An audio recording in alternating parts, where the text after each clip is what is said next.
बंगलुरु के रामेश्वरम कैफे में जबरदस्त धमाका हुआ। इस धमाके में कम अज कम 10 अफराद जख्मी हो गए।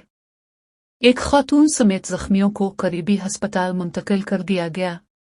मशरकी बंगलुरु में वाक़या मसरूफ इलाके में एक कैफे में धमाका तकरीबन 1 बजे दोपहर के खाने के मसरूफ वक्त के दौरान हुआ, जब आम तौर पर करीबी दफातर से हुजूम लंच के लिए कतार में खड़ा था।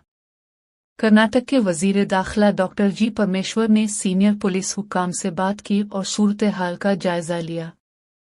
उन्होंने कहा कि हमें रामेश्वरम कैफे में सिलेंडर धमाके के बारे में कॉल मौसूल हुई।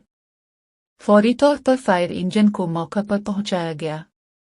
इब्तिदा में शुबा किया गया था कि यह सिलेंडर धमाका है, ताहम उसकी तहकीकात की जा रही है। पुलिस ने बताया कि ये एक मामूली धमाका है और हमने जख्मियों को अस्पताल मुंतकिल कर दिया है।